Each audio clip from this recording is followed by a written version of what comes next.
اس خدا حضرات اللہ تبارک و تعالیٰ کا احسان ہے کہ ہم آپ میری قدر کے سختار کے جلسے کے بیٹھے ہوئے ہیں۔ انشاءاللہ آج مجھے کی زندگی کے حوالے سے گفتگو کی جائے گی۔ دیکھیں میرے آقائے کریم رسول اللہ صلی اللہ علیہ وسلم اسلام کی دعوت دے رہے ہیں، اسلام کی تبلیغ کر رہے ہیں۔ پھر کیا ہوا؟ حضرت ابوبکر صدیق اللہ پڑھتے ہیں، حضرت بلال اللہ پڑھتے ہیں، حضرت حمزہ اللہ پڑھتے ہیں، حضرت خدیجہ کبریٰ کا کلمہ پڑھتی ہے، اس کے بعد زینب اللہ پڑھا۔ ایسے کرتے اور 30 صحابی رسول بن گئے اور 30 لوگ اسلام قبول کر چکے۔ اب جو بچے ہوئے 40 کے لیے لیکن کافی پریشان ہے، کافی دن تک ہے۔ ابو جہل سو رہا ہے، ابو لہب سو رہا ہے۔ آخر پانی اسلام کو کیسے بلایا جائے، اسلام کے کنارے کو کیسے بلایا جائے؟ یہ اسلام کا کنارہ اپنی روشن ہوتے جا رہا ہے۔ کل ایک آج نئے اسلام کرتے کرتے اور 30 لوگ اسلام قبول کرتے تھے۔ اس کے بعد کفار پریشان ہے، حیران ہے، آخر کیسے روکا جائے؟ ایک مرتبہ میں نے آقائے کریم رسول اللہ صلی اللہ علیہ وسلم مکے کے گلی سے گزر رہے تھے۔ ابو جہل بیٹھا ہوا تھا۔ جب میرے آقا کو دیکھا فرماتا ہے، میرے آقائے کریم صلی اللہ علیہ وسلم مکے سے مارتا ہے، سر پہ پیشانی سے خون نکل جاتا ہے۔ ابو جہل وہاں سے بھاگ جاتا ہے۔ میرے آقائے کریم صلی اللہ علیہ وسلم کی پیشانی سے خون نکل رہی ہے اور خون سے وہاں ہوتے میرے آقائے کریم صلی اللہ علیہ وسلم مسجد حرم میں گئے، سر کو سجدے میں رکھ لیے، رب سے دعا کرتے ہیں اپنے والے کو ہدایت دے، اے پروردگار اپنے والے کو رحم فرما، کرم فرما۔ میرے آقا کو دعا نہیں دے رہے ہیں، میرے آقا ابو جہل کو دعا نہیں دے رہے ہیں، میرے آقا کو پیشانی سے خون نکل رہی ہے۔ اس وقت اپنے حضرت اسلام نہیں قبول کیے ہوئے تھے، وہ گئے شکار کے لیے۔ حضرت حضرت جب شکار سے آئے تو ان کی عادت تھی شکار سے جب آتے تھے تو اقرار چلتے تھے، وہ اپنے نسل ہو چلتے تھے۔ اتنے میں دو ہاتھوں کو آپس میں بات کر رہی تھی کہ یہ دو حضرت ہے، اکیلے حضرت، اس کے بھتیجے کو ابو جہل نے مار کر خون سے لہو کر دیا ہے۔ لیکن اگر کسی کو پتا چلتا تو اس طرح اکیلے حضرت نہ چلتے۔ اتنا سچا کہ اکیلے حضرت کو اکیلے حضرت کا وہیں سے پتہ اٹھ گیا، وہیں سے وہ اس خاتون سے پوچھنے میں آخر میرے بھتیجے کے ساتھ ہوا کیا ہے، میرے بھتیجے کو محبت کے ساتھ آیا ہوا ہے، ابھی بھی بات کر رہی ہے لوگوں اکیلے حضرت سے اور ہمیں باتیں کر رہی ہے کہ تمہیں پتا نہیں ہے تم اس کے چچا ہو، وہ تمہارے بھتیجے ہیں، تم کو پتا نہیں ہے کہ تمہارے بھتیجے کے ساتھ آیا ہوا ہے۔ اکیلے حضرت نے کہا مجھے پتا نہیں ہے، میں تو شکار ہو گیا شکاری کرنے کے لیے میں آیا ہوں، تمہاری باتوں سے جب گیا تو میرے حضرت سے آخر کہتی ہے تمہارے بھتیجے کو ابو جہل نے مار دیا ہے، تمہارے بھتیجے کو محمد عربی اپنا سیدھا سادہ پکڑ کر بچے کے کلیوں سے گزر رہے تھے، لیکن ابو جہل نے پکڑ اٹھایا، پیشانی پہ مار دیا، وہ کہنے لگا اتنا سمجھا تھا اکیلے حضرت کو ابھی اسلام نہیں قبول کیے تھے، اتنا سمجھا تھا وہ جلال میں آ گئے، جلال میں آنے کے بعد ابو جہل کو ڈھونڈنے لگتے ہیں، ابو جہل کدھر ہے، ابو جہل کدھر ہے، ڈھونڈتے ڈھونڈتے جگہ پر پہنچ جاتے ہیں تو کیا میرے ابو جہل بیٹھا ہوا ہے، ابو جہل کو بہت مارتے ہیں، بہت مارتے ہیں، مارنے کے بعد کہتے ہیں تو میرے بھتیجے کو یتیم سمجھ کے رکھا ہے، تو میرے بھتیجے کو لواری سمجھ کے رکھا ہے، میں میرے بھتیجے کا وارث ہوں، میں میرے بھتیجے کا وارث ہوں۔ اگر میرے بھتیجے محمد عربی پر اگر آج بھی اٹھا کر دیکھا تو لیکن آج کی جاری ہوگا اپنے حضرت کا جلیل جلال ابو جہل دیکھا کہا کہ ٹھیک ہے کوئی جلدی ہو گئی، اب نہیں جلدی ہوگی، اپنے حضرت محمد عربی اپنے بھتیجے کو ڈھونڈنے لگے، آخر ہو رہا ہے ڈھونڈتے ڈھونڈتے مسجد حرم میں پہنچے، ہوئے ہیں. امیر حمزہ کہتے ہیں اے محمد علی میرے بھتیجے خوش ہو جاؤ، میں تمہارا بدلہ ابو جہل سے لے کر آ رہا ہوں. اب میرے آقا کریم صلی اللہ علیہ وسلم سر کو سجدے سے نہیں اٹھاتے. پھر امیر حمزہ کہتے ہیں او میرے بھتیجے سر کو سجدے سے اٹھاؤ، تمہارا میں بدلہ ابو جہل سے لے کر آ رہا ہوں. پھر میرے آقا سر کو نہیں اٹھاتے ہیں. پھر امیر حمزہ کہتے ہیں کہ اے محمد عربی میرے بھتیجے سر کو سجدے سے اٹھاؤ. حضرت محمد عربی صلی اللہ تعالیٰ علیہ وسلم جب سر کو سجدے سے اٹھاتے ہیں تو امیر حمزہ کہتے بھتیجے خوش ہو جاؤ، میں تمہارا بدلہ ابو جہل سے لے کر آ رہا ہوں، اور ابو جہل کو بہت مارا ہوں، اس کو بھی خون سے لمحان کر دیا ہوں. محمد عربی صلی اللہ علیہ وسلم ارشاد فرماتے ہیں اے امیر حمزہ میرے چچا میں اس سے خوش نہیں ہوں کہ تم اس کو مار کر آ رہے ہو یا بدلہ لے کر آ رہے ہو. تو امیر حمزہ نے کہا پھر خوش کب ہوگے کیونکہ میں نے اس سے بدلہ لے لیا ہے. تو میرے آقا ارشاد فرماتے ہیں اے میرے چچا تم اس سے بدلہ لے کر آئے ہو، میں اس وجہ سے خوش نہیں ہوگا بلکہ خوش اس وقت ہوگا جب تم بھی میرا کلمہ پڑھو گے، تم بھی جب اسلام قبول کر لو گے. اتنا سننا تھا. حضرت امیر حمزہ کہتے ہیں بھتیجے جس میں تیری خوشی ہے اس میں میری خوشی ہے، تو کلمہ پڑھا، میں کلمہ پڑھنے کے لیے تیار ہوں. حضرت امیر حمزہ کو میرے آقا نے کلمہ پڑھایا اور کہا ہو میرے چاچا امیر حمزہ پڑھیے کلمہ لا الہ الا اللہ محمد رسول اللہ. امیر حمزہ کلمہ پڑھ کر اسلام قبول کر لیتے ہیں. اس طرح سے صحابی کا تعداد 39 ہو جاتا ہے. سبحان اللہ سبحان اللہ. صحابی کا تعداد 39 ہو جاتی ہے. اس کے بعد 40ویں کا انتظار ہے کہ اب 40ویں نمبر پہ کون آنے والا ہے، کیونکہ میرے آقا نے ارشاد فرمایا امیر حمزہ ایک شیر آ گئے. امیر حمزہ ایک شیر آ گئے. ایک اور شیر کی ضرورت ہے. میرے آقا کریم صلی اللہ تعالیٰ علیہ وسلم گئے خانے کعبہ کے گلاف کو پکڑ کر دعا کرنے لگے پروردگار اگر ابن شام کو اسلام قبول کرنے کی توفیق دے یا عمر ابن خطاب کو توفیق دے. میرے آقا دعا پہ دعا کرتے جا رہے ہیں. اس لیے میرے آقا ارشاد فرماتے ہیں اور بھی صحابی جو میرے ہیں وہ مرید ہیں اور میرے عمر ابن خطاب مراد ہے. میرے عمر ابن خطاب مراد ہے، یعنی دعا مانگ کر میرے آقا نے عمر ابن خطاب کو لیا ہے. تو میرے آقا دعا کرتے ہیں پروردگار عمر ابن شام کو اسلام قبول کرنے کی توفیق دے اور عمر ابن خطاب کو. جب صبح ہوئی کیونکہ رات میں دعا کر رہے تھے میرے آقا، جب صبح ہوئی ابو جہل ابو لہب امیہ شیبہ جتنے بھی کافی تھے بڑے بڑے مکے کے سب ایک جمع ہوئے تقریر کرنے لگے اس محمد عربی کا دین کیسے روکا جائے. کل 38 سے آج 39 ہو گئے. امیر حمزہ بھی اسلام قبول کر چکے، آخر اب کیسے روکا جائے؟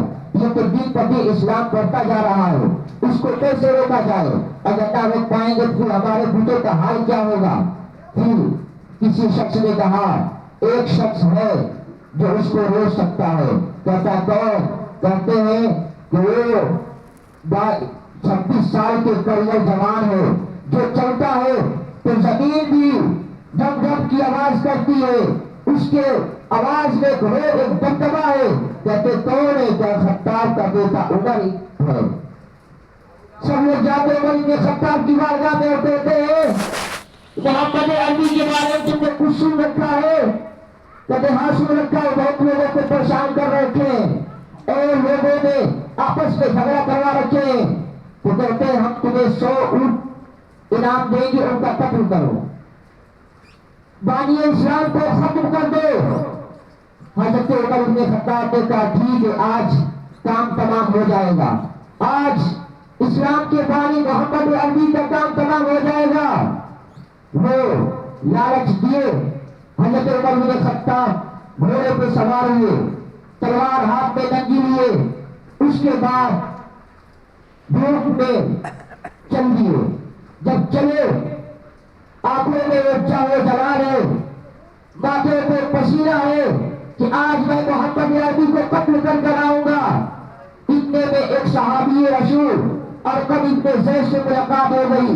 کہا عمر خیریت تو ہے؟ کہتے خیریت کیا پوچھتے ہو؟ محمد عربی کو میں قتل کرنے جا رہا ہوں، محمد عربی کو شہید کرنے جا رہا ہوں. اور حضرت ارقم ابن زید نے کہا ان کو بعد میں قتل کرنا, پہلے اپنے گھر کا تو جائزہ لے لو, اپنے گھر کا ماحول تو دیکھو, کہاں میرے گھر میں کیا ہوا, میرے گھر کا جائزہ کیا لینا ہے. اور حضرت عقل ابن زید نے کہا, اے عمر بن خطاب, اپنے گھر میں جا کر دیکھو تو صحیح, تمہاری بہن فاطمہ بنت خطاب اسلام قبول کر چکی ہے, تمہارے بہنیں بھی اسلام قبول کر چکے ہیں. اتنا سنتا تھا حضرت عمر بن خطاب نے رخ کیا اپنے گھر کی طرف, دروازے پہ دستک دیے تو اندر ایک صحابی رسول تھے جو قرآن شریف پڑھ کر سنا رہے تھے اور سب لوگ سن رہے تھے. اسی میں حضرت فاطمہ بنت خطاب کی اور ان کے بہنوئی بھی تھے حضرت عمر بن خطاب کے. جب دروازے پہ دستک دیتے ہیں, زور زور سے پیٹنے لگتے ہیں تو حضرت عمر کی بہن اور وہ صحابی رسول کو چھپا دیتی ہے اور ان کے بہنوئی بھی چھپ جاتے ہیں. حضرت فاطمہ بنت خطاب جب دروازہ کھولتی ہے تو عمر بن خطاب جاؤ جلال میں تھے اور کہتے ہیں, اے میری بہن کیا پڑھ رہی تھی, اور میں سن رکھا ہے کہ تم نے اسلام قبول کر لی ہے, تو اسلام قبول کر لی ہے اور محمد عربی کا کلمہ پڑھ کر اسلام میں داخل ہو گئی ہے. تو وہ حضرت فاطمہ بنت خطاب کہتی ہے, ہاں ہاں میں اسلام قبول کر چکی ہے, تمہیں کیا ہے. حضرت عمر خطاب نے ان کو بہت مارتے ہیں, اتنا مارتے ہیں کہ سب سے خون نکلنے لگتا ہے. پھر ان کے شوہر بچانے کے لیے آتے ہیں, ان کو بھی مارتے. عمر بن خطاب بہت مارتے ہیں, مارتے مارتے تھک گئے, خون بہنے لگا, خون بہنے لگا. اب ان کی بہن کا جواب سنو. عمر بن خطاب کی بہن فاطمہ بنت خطاب کہتی ہے, اے عمر سنو, جس باپ کا بیٹا تم ہو اسی خطاب کی بیٹی میں بھی ہوں, جس خطاب کا خون تمہارے رگوں میں ہے اسی خطاب کا خون میرے بھی رگوں میں ہے, جس ماں کا دودھ تم نے پیا ہے اسی ماں کا دودھ میں نے بھی پی رکھی ہے, جس باپ کے پیشاب جس ماں کے شکم سے تم نکل کر آئے ہو اسی ماں کے شکم سے میں بھی نکل کر آئے ہو.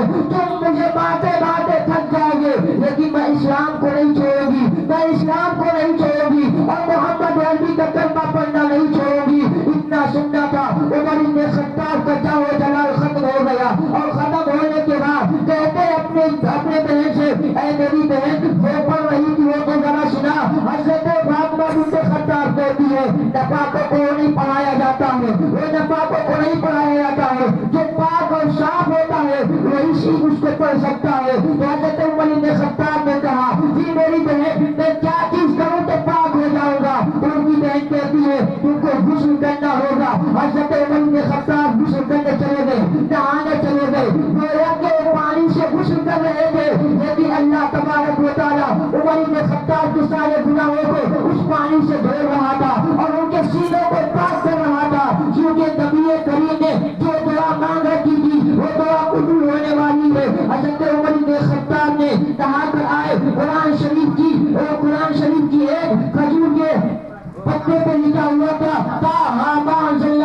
قرآن تشرا. جب اتنا پڑھتے ہیں عمر بن خطاب اپنی بہن سے کہتے ہیں, چلا اس کا چہرہ بھی تو دکھا مجھے, جس کا چہرہ دیکھ کر تو دیوانی بنی ہے, اس کا چہرہ مجھے بھی تو دکھا, جس کا چہرہ دیکھ کر تو نے عشق کر بیٹھا ہے, اس کا چہرہ مجھے بھی تو دیکھا, جس کا کلمہ تو نے پڑھ رکھا, تو نے پڑھ رکھی ہے. حضرت عمر بن خطاب کی بہن کہتی ہے, او بھائی چلو میرے آقا کی بارگاہ میں, چلو میری آقا کے بارگاہ میں, وہاں پہ چل کر اسلام قبول کر لو. اب حضرت عمر بن خطاب چلنے لگے میرے آقا کی بارگاہ میں. میرے آقا کریم رؤوف الرحیم صلی اللہ تعالی علیہ وسلم حضرت عقل ابن زید کے در پر تھے اور صحابہ کرام کے ساتھ موجود تھے, اور موجود ہونے کے بعد میرے آقا کریم صلی اللہ علیہ وسلم وہاں پہ چلا کرتے. حضرت عمر بن خطاب کی تلوار باہر نکلی ہوئی ہے, وہ ننگی تلوار لے کر میرے آقا کی طرف چل پڑے. تو حضرت ایک صحابی رسول نے جب دروازے سے دیکھا تو کیا دیکھتے عمر بن خطاب آ رہے ہیں, ان کی تلوار ننگی ہے, تو کہتے ہیں یا رسول اللہ عمر بن خطاب آ رہے ہیں. تو حضرت امیر حمزہ نے کہا, اے میرے آقا کریم صلی اللہ علیہ وسلم اگر عمر کا ارادہ ٹھیک ہوگا تو پھر اس کا استقبال ہوگا, ورنہ عمر کا ارادہ کا درست نہیں ہوگا. انہی کے تلوار سے انہی کا سر کاٹ کر ان کے چھاتی پہ رکھ دوں گا. وہ بہادر ہے تو میں بھی بہادر ہوں, وہ شیر ہے تو میں بھی شیر ہوں. حضرت امیر حمزہ کہتے ہیں حضرت عمر بن خطاب میرے نبی کریم کی بارگاہ میں آ جاتے ہیں, اور آنے کے بعد قدموں کو نبی کریم صلی اللہ علیہ وسلم کو قدم مصطفیٰ پر گر گئے اور کہتے ہیں یا رسول اللہ آپ کو دیکھنا نہ تھا اس لیے میں بیٹھ گیا, اب آپ کو دیکھ لیا ہو, یا رسول اللہ مجھے کلمہ پڑھائیے. میرے آقا نے ارشاد فرمایا, اے عمر بن خطاب پھر دیری کس بات کی ہے,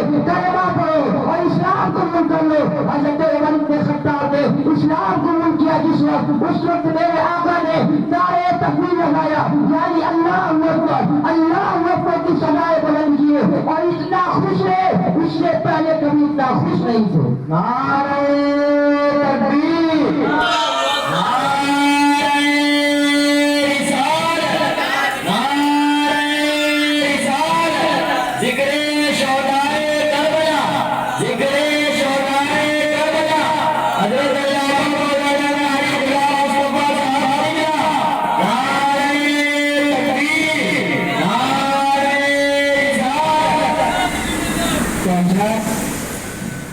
عمر بن خطاب نے جب اسلام قبول کیا، میرے آقا نے ارشاد فرمایا اب دو شیر آ گئے، اب اللہ تبارک و تعالیٰ عزت بخشے گا۔ جب حضرت عمر بن خطاب نے اسلام قبول کیا تو آقا سے ارشاد فرماتے آقا میرا بیٹا ایک ہے؟ آقا نے فرمایا ہاں۔ کہاں ہمارا دین سچا ہے؟ میرے آقا نے ارشاد فرمایا ہاں۔ کہاں ہم حق پر ہے؟ میرے آقا نے ارشاد فرمایا ہاں۔ کہاں پھر ہم چھپ چھپ کر نماز کیوں پڑھیں؟ ہم چھپ چھپ کر عبادت کیوں کریں؟ آج اگر اعلان مسجد حرام میں ہم نماز ادا کریں گے، کون ایسا شخص ہے جو آ کر مقابلہ کرے گا؟ کون ایسا شخص ہے جو عمر بن خطاب اور امیر حمزہ سے مقابلہ کر سکے؟ آج اگر اعلان ہم عبادت کریں گے، نماز پڑھیں گے، میرے آقا کریم صلی اللہ علیہ وسلم کے دو صحابی امیر حمزہ اور عمر بن خطاب نے سب بنایا، دو سب بنائے، ایک کا نگرانی حضرت ابو حمزہ کر رہے تھے، ایک کی نگرانی عمر بن خطاب کر رہے تھے۔ کرتے کرتے مسجد حرام میں پہنچ گئے۔ اس دن سب سے پہلے اگر اعلان نماز پڑھی گئی، اس سے پہلے گھروں میں نماز پڑھا جاتا تھا، جو بھی عبادت ہوتی تھی گھروں میں کی جاتی تھی۔ حضرت عمر بن خطاب سب کے گھروں پہ جا کر دستک دیتے، کوئی سمجھتا کہ لگتا عمر بن خطاب محمد عربی کا قتل کر کر آئے، اس دروازے پہ دستک دے رہے ہیں۔ جب دروازے پہ دستک دیتے جو بھی باہر آتا کہتے اب آؤ ستا کے دکھاؤ، اب آؤ پریشان کر کے دکھاؤ، بہت آپ نے پریشان کیا، اب اگر کسی بیوی کو بیوہ ہونا تو اپنے پتی کو دے دے، اپنے آدمی کو دے دے، اپنے شوہر کو دے دے، اگر کسی باقی قبر کو چوری کرنا ہے تو عمر کے مقابلے میں کسی کو دے دے، کسی بچے کو یتیم ہونا ہے تو اپنے باپ کو عمر کے مقابلے میں دے دے۔ یہ ساری بچے عمر بن خطاب نے دیے، کسی کافر نے ہمت نہیں کہ آ کے مقابلہ کرو، کسی نے ہمت نہیں، کیونکہ دو شیر مل چکے تھے۔ حضرت عمر بن خطاب کا بہت بڑا مقام ہے۔ میرے آقا ارشاد فرماتے ہیں جس راستے سے عمر چلتا اس راستے پہ شیطان نہیں آتا ہے۔ میرے آقا ارشاد فرماتے ہیں کہ میرے بعد اگر کوئی نبی ہوتا تو وہ عمر بن خطاب ہوتا، لیکن میں خاتم النبیین ہوں، میرے بعد کوئی نبی نہیں آئے گا، اس لیے عمر بن خطاب کبھی نہیں، اگر میرے بعد کوئی نبی آنا ہوتا تو عمر بن خطاب ہوتے۔ حضرت عمر بن خطاب کی شان و شوکت میرے آقا کی بارگاہ میں پہنچ رہا ہے۔ میرے آقا کریم صلی اللہ علیہ وسلم کے صحابی حضرت عمر بن خطاب حضرت عمر بن صدیق کے وصال کے بعد حضرت عمر بن خطاب تخت خلافت پہ بیٹھے۔ اس سے پہلے میں بتا دوں ایک بات کہ ایک یہودی اور ایک مسلمان تھا، بظاہر ایک مسلمان تھا لیکن منافق تھا، نبی کا کلمہ پڑھتا تھا لیکن دل میں بغض رکھتا تھا۔ تو ایک یہودی اور مسلمان بظاہر میں دونوں میں جھگڑا ہو گیا، اور جھگڑا اس بات کی کہ یہودی کہتا کہ میرے چل سے پہلے پانی جائے گا، وہ بظاہر مسلمان کہتا ہے کہ پہلے میرے جیسے پانی جائے گا۔ اس نے سوچا یہودی سے کہا کہ دیکھو محمد عربی کی بارگاہ میں چلتے ہیں، وہ فیصلہ کریں گے، اس وقت سے آپ کو رکھیں گے۔ بظاہر مسلمان کلمہ پڑھنے والے نے یہ سوچا کہ میرے آقا میرے ہی ہم نے فیصلہ کریں گے، کیونکہ ہم مسلمان ہیں، مسلمان کا ہی ساتھ دیں گے۔ میرے آقا کے بارگاہ میں جب یہودی اور مسلمان پہنچے تو میرے آقا نے سب بات کو سننے کے بعد یہودی کے حق میں فیصلہ کر دیے۔ کہنے کے بعد باہر نکلے دونوں تو بظاہر کلمہ پڑھنے والا مسلمان کہتا ہے کہ نہیں میں ان کا بات نہیں مانوں گا، یہودی کہتا ہے کہ کیسے نبی کا کلمہ پڑھنے والے ہو؟ تمہارے نبی نے جو فیصلہ کیا ہے آپ کی بات مانتے ہو؟ کہتا نہیں ان کا ہم بات نہیں مانیں گے، عمر بن خطاب کا بات مانیں گے، وہ مسلمان کا ظاہر کلمہ پڑھنے والا اسی یہودی سے کہتا ہے کہ نہیں جو عمر بن خطاب فیصلہ کریں گے اسی فیصلے کو پھر آپ میں رکھیں گے، اپنے آقا کی بات کو نہیں مانیں گے۔ عمر بن خطاب کی بارگاہ اس فیصلے کو لے کر گئے گے، جانے گئے۔ اس کے بعد حضرت عمر بن خطاب کے بارگاہ کرتے دونوں حضرت عمر بن خطاب نے پورا معاملہ سنا اور سننے کے بعد کہا، سننے کے بعد عمر بن خطاب نے کہا کچھ کہنا ہی چاہ رہے تھے تو کہتے یہودی بول رہا، اے عمر بن خطاب فیصلہ کرنے سے پہلے اتنا سمجھ لو کہ ہم آپ کی آقا کی بارگاہ سے ایک بنا رہے ہیں، ہم آقا کے بارگاہ سے ایک بنا رہے ہیں۔ عمر بن خطاب نے کہا کہ میرے آقا نے کیا فیصلہ کیا، کہ میرے محمد نبی نے کیا فیصلہ کیا؟ اس یہودی نے کہا کہ اس نے میرے حق میں فیصلہ کیے۔ تو حضرت عمر بن خطاب نے کہا کہ یہاں پہ کیا کہنے آئے ہو؟ یہ جو بچائی کرنا پڑتا ہے مسلمان ہے، وہ کہتا ہے کہ میں اپنے آقا کی بات نہیں مانوں گا، جو وہ کہیں گے اسی کو بات مانوں گا۔ حضرت عمر بن خطاب کوئی بڑا شخص تھا، وہ چاہے بلاد میں آ جاتے ہیں اور کہتے ہیں میں ابھی فیصلہ کر دیتا ہوں۔ حضرت عمر بن خطاب اپنے گھر میں گئے، دروازے بناتے ہیں اور وہ مسلمان جو بچائی کرنا پڑتا تھا وہ سمجھ بھی نہیں پایا تھا، پھرتی کے ساتھ وہ درواز کو پچا دے ہراتے ہیں، اسے قتل کر دیتے ہیں۔ پورے مکے کو شور مچ گیا کہ حضرت عمر بن خطاب ایک مسلمان کو قتل کر دیے، ایک مسلمان کو شہید کر دیے۔ میرے آقا کی بارگاہ میں جب اس بات یہ بات پہنچی، میرے آقا نے کہا عمر کسی مومن کو نہیں مار سکتے، عمر کسی مومن کا قتل نہیں کر سکتے۔ میرے آقا کریم رؤوف الرحیم صلی اللہ علیہ وسلم چند صحابہ کے ساتھ عمر بن خطاب کے پاس آتے ہیں اور آنے کے بعد اشارہ فرماتے ہیں، اے عمر بن خطاب کیا تم نے مسلمان کو قتل کیا ہے؟ حضرت عمر بن خطاب کہتے ہیں یا رسول اللہ آپ کی بارگاہ سے آئے تھے اور کہتے تھے کہ میں اپنے آقا کی بات نہیں مانوں گا، یا رسول اللہ جو آپ کا بات نہ مانے وہ بھی مسلمان کیسا؟ اس کو اس نے پہلے قتل کر دیا۔ اسی وقت آیت نازل ہو گئی قرآن شریف کی اور اللہ نے ارشاد فرما دیا، اے محمد علی جو تمہارا حکم نہ مانے وہ مسلمان ہو ہی نہیں سکتا۔ نعرہ لگاؤ۔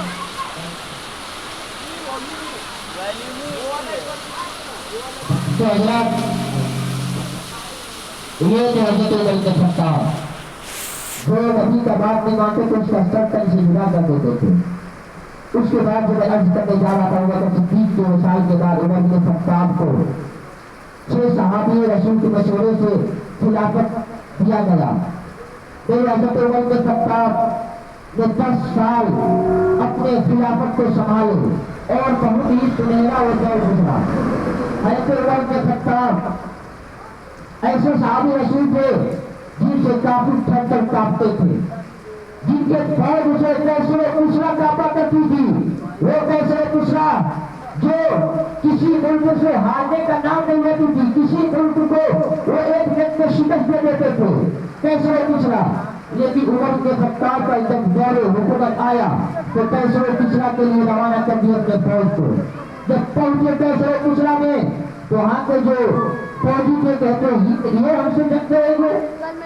نہ پیر کا چپل ہے، نہ کسی کے پاس زیادہ تلوار ہے، کسی کے پاس تلوار ہے کسی کے پاس نہیں ہے، کسی کے پاس بیٹے ہیں تو کسی کے پاس نہیں ہے، کسی کے پاس گھوڑے ہیں تو کسی کے پاس نہیں ہے، یہ ہم سے جنگ کریں گے، یہ ہم سے مقابلہ کریں گے۔ اتنا سننا تھا کہ وہی صحابی جو عمر بن خطاب نے فوج کو اپنے بھیجا تھا، لشکر کو بھیجا تھا کیسر و کسریٰ کو فتح کرنے کے لیے، پھر وہ بھی وقت آیا کیسر و کسریٰ کو فتح کر لیے۔ وہ کہتے تھے کہ ان سے جیت جائیں گے، یہ ہم سے کیا جیتیں گے؟ وہ عمر بن خطاب کے بھیجے ہوئے فوج نے کیسر و کسریٰ کو فتح کر لیا۔ وہاں سے مال و غنیمت 100 سالہ لے کر آئے اور ایک تعلیم لے کر آئے۔ وہ تعلیم ایسا تھا کیسر و کسریٰ کے پاس اگر اس سے کوئی ایک شخص بیٹھ جاتا تھا تو پوری زندگی فخر محسوس کرتا تھا۔ جب بادشاہ بہت خوش ہوتا تھا تو کوئی تعلیم پر بیٹھا لیتا تھا اور جو ایک مرتبہ تعلیم پہ بیٹھ جاتا تھا وہ خوشی مسیح سمجھتا تھا۔ وہ اپنے آپ کو بہت بڑا سمجھتا تھا. آج جو ہمارے کچھ نوجوان ہیں کسی بڑے آدمی کے ساتھ فوٹو کھنچوا لیتے ہیں تو سمجھتے ہیں کہ ہم کتنے بڑے ہیں.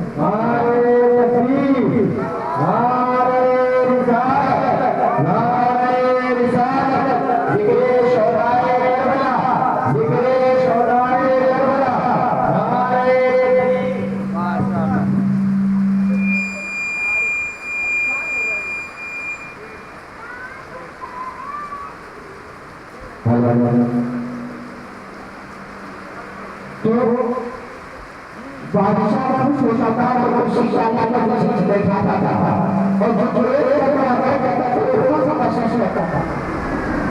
لیکن جب مدینے کے سلسلے کے صحابہ مال و غنیمت کے ساتھ آنے پر آنے کے بعد سارا مال و غنیمت عمر میں خطاب کے قبضے میں یہ کر دیے.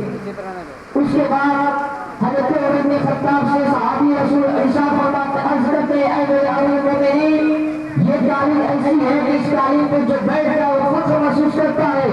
تو ہم یہ چاہ رہے ہیں کہ اس کو مسجد نبوی میں بچھایا جائے تاکہ اس کے صحابی رسول بیٹھ کر نماز پڑھے تاکہ ہم بھی فخر محسوس کریں. اب حضرت عمر بن خطاب کا پیغام سنو. حضرت عمر بن خطاب نے کہا کہ اس کو مسجد میں نہیں بچھایا جائے گا بلکہ جہاں پر میرے غلام میرے صحابہ چپل اتار رہے ہیں وہاں پر اس تعلیم کو بچھایا جائے گا. اس کی وجہ یہ ہے کہ مقدسے کسرا کے پاس یہ تعلیم تھا کہ لوگ بیٹھتے تھے کھڑے ہوتے تھے کہ فخر محسوس کرتے تھے. لیکن میرے نبی کے غلاموں کی شان یہ ہے کہ وہ ان پہ بیٹھتے نہیں بلکہ اس تعلیم پر اپنا چپل رکھتے ہیں. یہ ہے نبی کے غلام جو جس پر بیٹھ کر فخر محسوس کرتا ہے. اس میں میرے آقا کے غلام چپل رکھتے ہیں. میرے آقا کے غلام چپل رکھتے ہیں. ذرا سوچو امیر المومنین 10 سال خلافت کرتے ہیں 10 سال وہ رات کو نکلتے بھیس بدل کر لوگوں کی خیریت پوچھتے. راستے میں چلتے چلتے رات کو ایک جھوپڑی ملی. اس جھوپڑی میں ایک عورت کی رونے کی آواز آ رہی تھی. حضرت عمر بن خطاب نے دستک دیا کوئی کھول نہیں رہا ہے. پھر دستک دیتے ہیں پھر کوئی نہیں کھول رہا ہے. بار بار دستک دینے کے بعد ایک ضعیفہ عورت کھولتی ہے. کھولنے کے بعد کیا کہتے عمر بن خطاب اس کی آنکھوں سے آنسو جاری ہے. حضرت عمر بن خطاب کہتے ہیں اے ماں آخر کس چیز نے مجھے بلایا. وہ پہچانتی نہیں تھی کہ حضرت امیر المومنین عمر بن خطاب ہے کیونکہ پہلے زمانے میں فوٹو کے چھپتے نہیں تھے بادشاہوں کے. بس جو لوگ دیکھے ہوتے تو پہچان جاتے تھے جو لوگ نہیں دیکھے ہوتے تو پہچان نہیں پاتے تھے. تو کہتے ہیں کہ کس چیز نے بلایا. کہاں تک پوچھو میں 15 دینار ادھار میں رکھی ہوں اور 3 دن سے فاقہ کر رہی ہوں. میرے گھر میں کوئی اناج نہیں ہے کوئی راشن نہیں ہے. عمر بن خطاب کو سوچ کے ہو رہی ہے کہ عمر بن خطاب کیسا حکومت کر رہا ہے کیسا بادشاہ ہے کہ مجھے اس کا فکر نہیں ہے.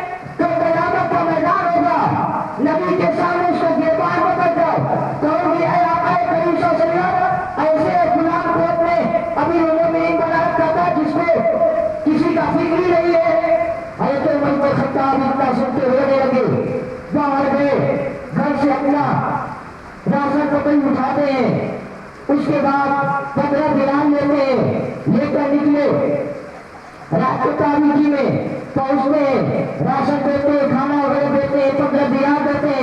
کہتے اے ماں تو عمر کو معاف کر دے. وہ کہتی نانا عمر کی بات مت کر عمر کو میں معاف نہیں کروں گی. حضرت عمر بن خطاب نے کہا معاف کر دو. بار بار اشارہ کرتے عمر بن خطاب اے غلیمہ معاف کرتے عمر بن خطاب کو میری وجہ سے. کہتے کہ ٹھیک ہے تو بار بار کہہ رہا ہے تجھے کیا ہو رہا ہے. عمر بن خطاب کا فیصلہ مجھ سے ہوگا تجھے اتنا کیا فکر ہے. کہتے نہیں معاف کر دو. کہتے ٹھیک ہے میں معاف کر دی. کہتے نہیں ایسے نہیں ایک کاغذ میں لکھ کر دو کہ معاف کر رہے ہیں وہ فلاں کو. حضرت عمر بن خطاب نے کاغذ نکالا قلم نکالے. اس کے بعد کہتے اس پہ لکھو کہ فلاں فلاں شخص کو میں نے معاف کی. وہ کہتی ہے آپ لکھو میں دستخط کرتی ہوں، آپ لکھو میں دستخط کرتی ہوں۔ حضرت عمر بن خطاب نے لکھا، عمر بن خطاب سے اس عورت کو ناراضگی تھی، وہ معاف کر رہی ہے۔ اتنا لکھ کر اس عورت کو دیتے ہیں کہ اے مومنہ اس پہ دستخط کرو۔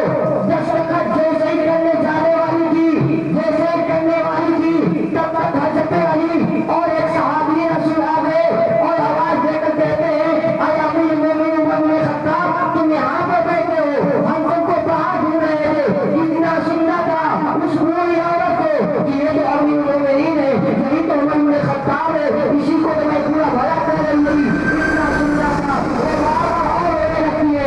عمر بن خطاب کہتے ہیں نانا گھبرا مت، تیرا جو حق تھا وہ حق دے کر رہی، اب تو دستخط کر۔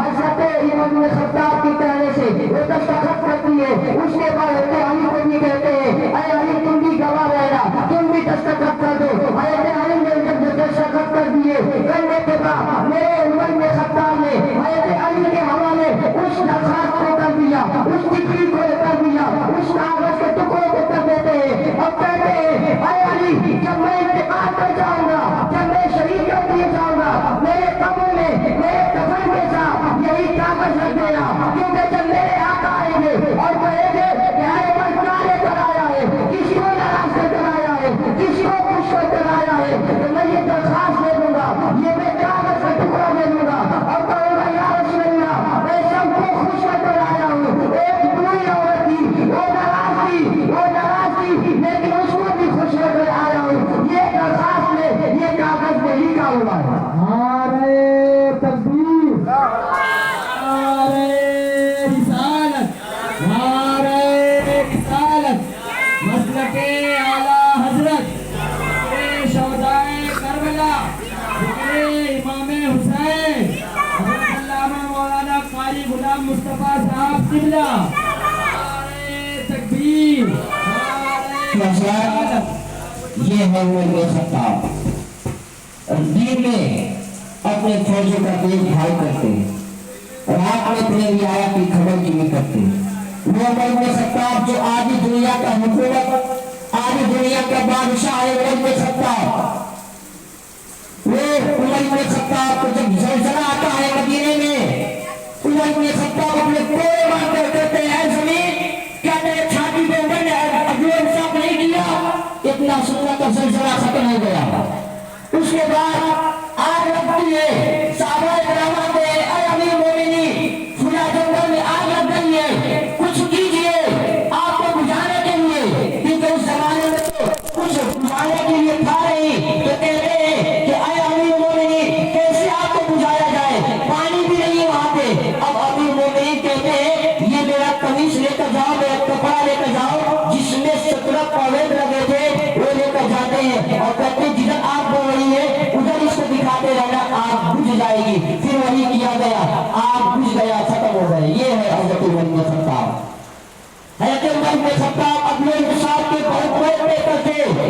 ایک مرتبہ ایک شخص کو ایک جگہ کا گورنر بناتے ہیں، گورنر بننے کے بعد حضرت عمر بن خطاب کسی کو بھی گورنر بناتے تھے کسی علاقے کا، اس سے اس کا زمین کتنا ہے، گھر کتنا ہے، کتنے اونٹ ہیں، کتنے گھوڑے ہیں، سب لکھ کر رکھتے تھے، کیونکہ سب جب اس کو معزول یا سسپینڈ کرتے تھے تو سب چیک کرتے تھے۔ ایک گھر تھا، ایک ہی گھر ہے کہ 2 گھر ہے، اگر 2 گھر ہوتا تو اس سے پوچھتے کہ بھائی تمہارا ایک گھر کا گورنر ہونے کے بعد تمہارا 2 گھر کیسے بن گیا؟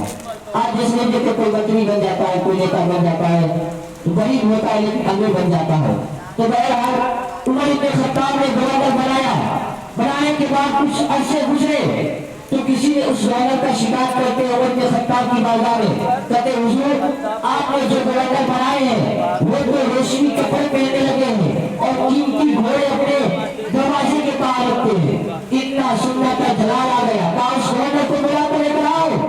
اس گورنر کو جب بلایا گیا تو کہتے ہیں میں تم کو ریشمی کپڑے پہننے کے لیے بھیجا تھا یا رعایا کی خبر گیری کے لیے بھیجا تھا؟ میں تم کو قیمتی گھوڑے کے لیے بھیجا تھا یا تم کو رعایا کی خبر گیری ان کی پریشانیوں کو حل کرنے کے لیے بھیجا تھا؟ کہا غلطی ہے، لیکن غلطی نہیں، اس کو سسپینڈ کر دیتے ہیں یعنی معزول کر دیتے ہیں اور کہتے ہیں کہ تم آج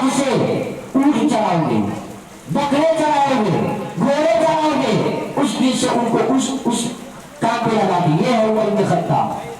پھر عمر بن خطاب وہ صحابی رسول ہے, وہ صحابی ہے میرے آقا کے. جب مصر فتح ہوا, جب مصر میں مسلمانوں کا جھنڈا لہرا, وہاں پہ سعد بن وقاص کو گورنر بناتے ہیں. تو کیا دیکھتے ہیں کچھ دنوں کے بعد ایک چھوٹی بچی ہے 12 سال کا, اس کو نہلا کر دھلا کر نئے نئے کپڑے پہنا کر مالا ڈال کر اسے کہیں لے کر جا رہے ہیں.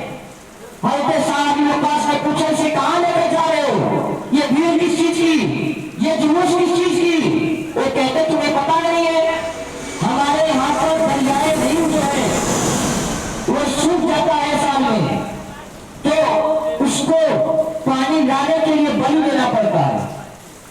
بلی دیتے ہیں پانی ویسے ہی ترنت آ جاتا ہے. یہ شیطان بہکاتا ہے, ہمارے ایمانوں کو کمزور کرتا ہے. ایسے گاؤں میں بھی بہت سارے ندی نہر ہے, آپ نے سن رکھا ہوگا کہ جب پانی آتا ہے تو وہاں کے ماں باپ کہتے کہ نہیں پہلے مت جاؤ کیونکہ کسی کا جان لے گا, پہلی مرتبہ پانی آیا ہے تو کسی کا جان لے گا, ایسا ہوتا ہے. اسی طریقے سے ان لوگوں کا بھی یہی عقیدہ تھا, اور شیطان بہکاتا ہے, ایمان کمزور کرتا ہے. تو کہتے ہیں یہ تو ہمارے اسلام میں جائز نہیں ہے, رک جاؤ, یہ نہیں کر سکتے. میں پہلے اپنے امیر المومنین عمر بن خطاب سے پوچھوں گا اس کے بارے میں, تب اجازت دوں گا, کیونکہ اسلام میں اس کا کوئی یہ نہیں ہے, اجازت ہے. حضرت عمر بن خطاب کی بارگاہ میں درخواست پہنچی, خط پہنچی, تو کہتے ہیں سفیر کو 2 خط لکھتے ہیں, ایک نہر کے بارے میں, دریائے نیل کے بارے میں, ایک سعد بن وقاص کے بارے میں. کہتے ہیں اس خط کو نہر دریائے نیل میں ڈال دینا, ایک خط کو وہاں کے گورنر کو دے دینا. جب وہ سفیر لے کر وہاں پر خط پہنچتا ہے, ایک خط سعد بن وقاص گورنر کو دیتے ہیں, اس کے بعد ایک خط کو دریا میں ڈالتے ہیں. دریا میں جیسے خط کو پڑنا تھا پانی اچھال آتا ہے, اور پانی 5 گز زیادہ اوپر آ کر دریائے نیل میں پانی آ جاتی ہے. اس دن سے آج تک کبھی پانی ختم نہیں ہوا. 1400 سال کا عرصہ گزر گیا لیکن پانی ابھی ختم نہیں ہوا, پانی کبھی کم نہیں ہوا. حضرت سعد بن وقاص نے پھر خط لکھا, اے امیر المومنین آخر اس خط میں کیا لکھا ہوا تھا؟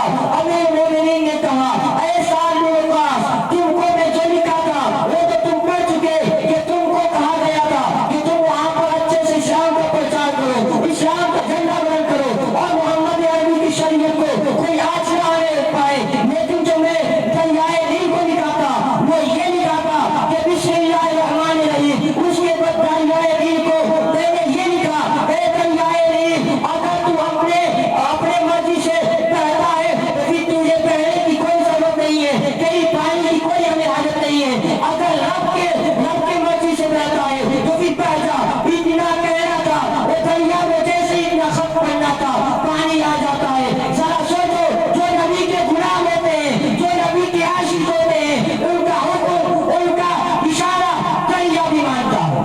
نعرے تکبیر, نعرے رسالت, ذکر سودائے کربلا, حضرت قاری غلام مصطفیٰ صاحب کی اولاد, نعرے تکبیر, نعرے رسالت.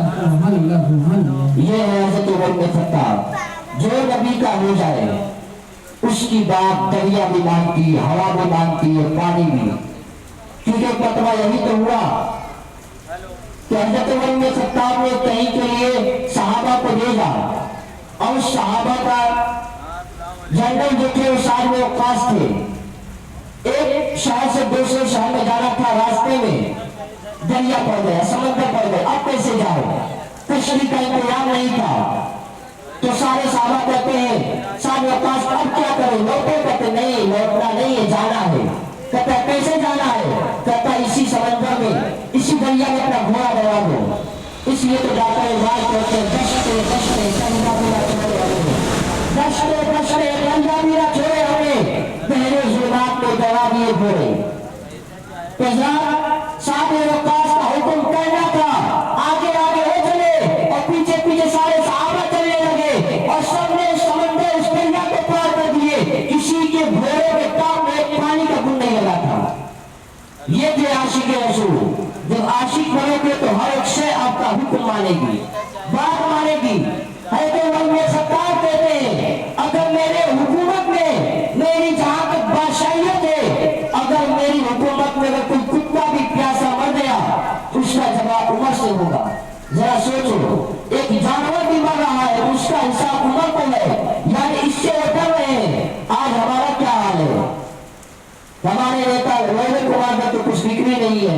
لیکن عمر بن خطاب کو اللہ کا خوف تھا، اللہ کا ڈر تھا، اور وہ کسی اور کے درس راست نہیں پڑے ہوئے تھے بلکہ مصطفیٰ کریم کے درس راست سے پڑے ہوئے تھے۔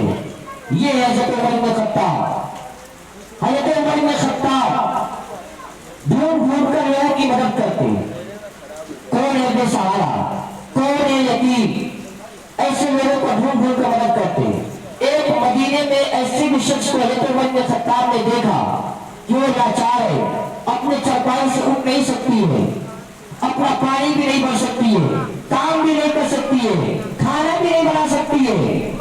سوچے کہ چلو مدد کرنے کے لیے چلتا ہے، گئے دروازے میں دستک دیے، دروازہ کھولنے کے بعد کہتے بھائی میں آپ کی آج سے خدمت کرنا چاہتا ہوں۔ کہتے نہیں، کوئی میرا خدمت کے لیے آتا ہے۔ کہتا آتا ہوگا کوئی، مجھ سے بھی خدمت کروا لو۔ کہتے نہیں، وہ اچھا خدمت کرتا ہے۔ کہتا مجھ سے بھی خدمت کروا لو، کیا جا رہا، وہ بھی نیکی پائے میں بھی نیکی پاؤں۔ کہتے ہیں کہ جانتی نہیں کہ میں عمر بن خطاب ہوں؟ کہتے وہ عورت کہتی ہے کہ دیکھو مجھے تم سے کام ہی نہیں کروانا ہے۔ کہتے کیوں، میرے میں کیا خرابی ہے، میرے میں کیا دقت ہے؟ کہا دقت تو یہی ہے، جو شخص میرے گھر میں روزانہ آتا ہے اس سے میں بار بار نام پوچھتی ہوں کہ تم ہے کون اور کہاں سے آتا ہے، یہ کبھی نام نہیں بتایا۔ کہتا ہے میں کام اچھا کر رہا ہوں، اس کا فکر کرو، کام اچھا کر رہا ہوں، نوکری اچھی کر رہا ہوں، اس کا فکر کرو، میرے سے نام سے کیا مطلب ہے؟ لیکن اے عمر بن خطاب تجھ میں یہی گرایا اور کہا کہ میں عمر ہوں اور اپنے باپ کا بھی نام بتایا، میں خطاب کا بیٹا ہوں، اس لیے تجھ میں اس میں بہت فرق ہے، اس لیے میں تجھ سے کام نہیں کروانا چاہتی۔ حضرت عمر بن خطاب کو شوق ہوا وہ شخص ہے کون جو کام کر جاتا ہے، نام بھی نہیں بتاتا ہے۔ تو تہجد کے وقت حضرت عمر بن خطاب جھاڑی میں چھپ کر دیکھنے لگا کہ ہے کون، تو کیا دیکھتے ایک شخص ہے، چہرے پہ چادر ڈھکا ہوا ہے، پیروں میں چپل نہیں ہے، جلدی سے گھر میں گھستا ہے، پورا کام کرتا ہے، کھانا بناتا ہے، پانی بھرتا ہے، بستر کو صاف کرتا ہے، اس بوڑھی کو سلا دیتا ہے، کھانا کھلا کر اس کے بعد وہ چلنے لگتے ہیں۔ عمر بن خطاب جو چھپ کر دیکھ رہے تھے آنکھوں کا دامن پکڑ لیے، کہتے ہو کون ہوا؟ تو جب چادر عمر بن خطاب نے ہٹایا ان کے چہرے سے تو کیا دیکھا؟ کہتے ابو بکر صدیق تھے، ابو بکر صدیق تھے۔ کہتے آپ ہو، کتنے دنوں سے آ رہے ہو؟ کہتے یہ مت پوچھو کتنے دنوں سے آ رہا ہوں، بس میرا آنا اللہ قبول کر لے۔ کہتے پھر یہ چپل کیوں پہن کر آ رہے ہو؟ چپل بھی میرا چپل کا کیوں آئے ہو؟ حضرت ابو بکر صدیق کہتے ہیں میں اس لیے میرا چپل کا آتا ہوں کہ میرے چپل کی آواز سے محلے والوں کو پریشانی نہ ہو۔ میں کوئی دکھانے کے لیے نہیں کام کرتا ہوں بلکہ اللہ اور رسول کے لیے کام کرتا ہوں کہ اللہ اور رسول دیکھ رہے بس، اور کسی کو دکھا کر کیا فائدے۔ یہ حضرت عمر بن خطاب اور ابو بکر صدیق ذرا سوچو، وہ کام کرتے تھے کہ بغیر دکھائے کام کرتے تھے، نیکی کرتے تھے، کسی کو نہیں بتاتے تھے، بس یہ سوچتے تھے اللہ دیکھ رہا ہے اور میرا رسول دیکھ رہے ہیں بس۔ آج تو ہم کسی کی مدد کرتے تو لوگوں کو بتاتے پھرتے کہ ہم نے فلاں یتیم بچے کا مدد کیا، کیا اس کی عزت نہیں ہے؟ ہم کھلا بیوہ کی مدد کر دیتے ہیں، پھر پورے محلے میں ڈھیلا پوچھتے ہیں کہ ہم نے کھلا بیوہ کی مدد کر چکے، اس کی عزت نہیں ہے۔ میرے نبی نے ارشاد فرمایا اگر کسی بیوہ یتیم کا یا کسی کا بھی تم مدد کرو یا کسی جگہ پر پیسہ لگاؤ تو ایسے لگاؤ کہ ایک ہاتھ سے دوسرے ہاتھ کو پتہ نہ چلے۔ اب تم پورے محلے میں اعلان کرتے پھر رہے ہو، لیکن جہاں پہ میرے آقا نے یہ ارشاد فرمایا کہ ایک ہاتھ کو دوسرے ہاتھ کو پتہ نہیں چلنا چاہیے، وہیں بھی میرے آقا نے یہ بھی ارشاد فرمایا کہ کچھ جگہوں پر دکھا کے دو، کچھ جگہوں پر چھپا کے دو، کچھ جگہوں پہ دکھا کے دو۔ مثلا یتیم بچے کو دو، بیوہ بچے کو دو، کسی بے سہارا کو دو، چھپا کر دو۔ لیکن جب جلسے میں دینے کی بات آئے، جب کسی مجمع میں دینے کی بات آئے، کسی مسجد میں دینے کی بات آئے، سب سے پہلے کھڑے ہو جاؤ، لا کر پیسہ دو تو آپ کا دیکھا دیکھی پچھلا بھی دے گا، اس لیے کہا گیا ہے کہیں پر چھپا کر دو اور کہیں پر دکھا کے دو۔